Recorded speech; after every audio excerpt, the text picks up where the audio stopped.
নমস্কার বন্ধুরা, প্রিয়াঙ্কা কিচেনে আপনাদের স্বাগত। তো গরমকাল তো পড়েই গেল, আর গরমকাল মানেই আমের সিজন। আর আম বলতে গেলে সবারই একটা প্রিয় ফল। আর এই গরমকাল মানেই আমের আচার, আমের টক, আমের ক্যান্ডি, আম দিয়ে ডাল, আর অবশ্যই সবার ফেভারিট গুড় আম। তো চলো বন্ধুরা, গুড় আমের রেসিপিটি শুরু করছি। এই গুড় আম রেসিপিটি আপনারা এই প্রসেসে করলে আপনারা সারা বছর সংরক্ষণ করে রাখতে পারবে। সারা বছর কিন্তু এই গুড় আমটা আপনারা খেতে পারবেন। তো বন্ধুরা, আম ফুরিয়ে যাওয়ার আগে চটপট কিন্তু এই গুড় আমের রেসিপিটি করে ফেলুন। তো চলো বন্ধুরা, রেসিপিটি শুরু করা যাক। এখানে কিন্তু আমি 6টা আম নিয়েছি। 6টা আমকে ভালো করে কেটে হলুদ আর নুন মাখিয়ে দুদিন ধরে রোদে দিয়েছি। যেহেতু দুদিন দেওয়ার কারণ হলো, প্রথম দিন আমার আমটা ভালো মতো রোদ লাগেনি। যদি তোমাদের ভালো মতো রোদ আসে তো তোমরা একদিনই রাখতে পারো। এখানে আমার রোদ বেশি ছিল না বলে আমাকে এটা দুদিন ধরে রাখতে হয়েছে। তোমরা চাইলে কিন্তু একদিনও রাখতে পারো। দেখো, আমের সাইজগুলো খুব একটা ছোট ছোট করিনি, কারণ রোদে একই আম শুকিয়ে যাবে আর ওই গুড় পড়ার পর আমটা চিপটে হয়ে যাবে। তাই এখানে দেখো আমি খুব একটা ছোট ছোট পিস করিনি। দেখেছো, রোদে দেওয়ার পর আমগুলো একদম হাফ হয়ে গেছে।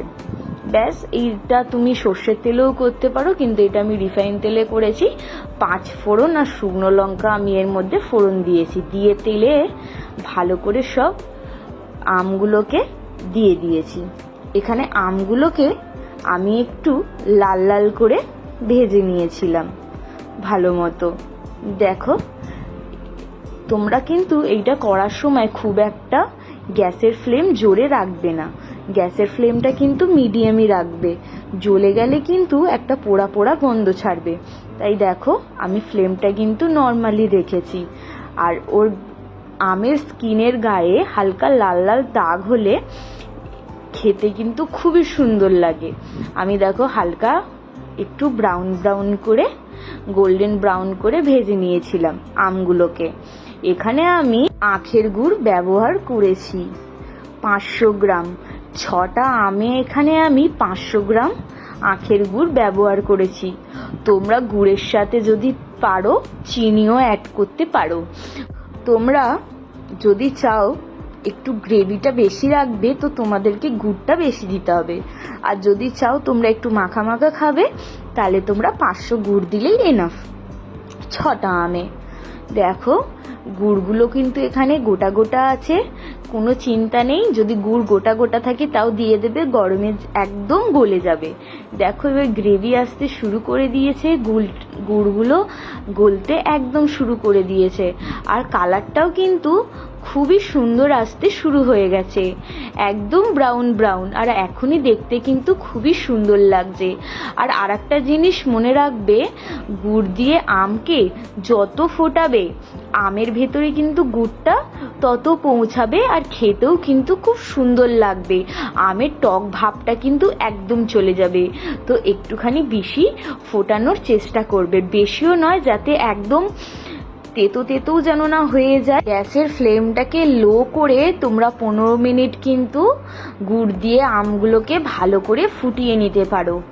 এখানে দেখো, কালারটা কিন্তু আস্তে আস্তে খুব সুন্দর হয়ে আসছে। যখন দেখবে তোমাদের গুড় আমটা এবার মনে হচ্ছে তোমাদের হয়ে গেছে, অন্য পাশে জিরে আর শুকনো লঙ্কাকে শুকনো কড়াই নেড়ে ভালো করে গুঁড়িয়ে নামানোর আগে ওপর দিয়ে কিন্তু দিয়ে দেবে। এতে কিন্তু স্বাদটা খুব সুন্দর বা আরো স্বাদটা বাড়ে। দেখো বন্ধুরা, কালারটা কত সুন্দর চলে এসেছে।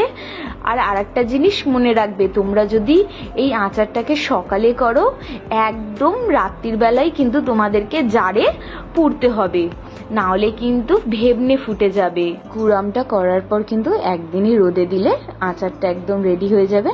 তো বন্ধুরা, আমার এই রেসিপিটি তোমাদের কেমন লেগেছে, ভালো লাগলে অবশ্যই চ্যানেলটি সাবস্ক্রাইব করে পাশে থাকবেন।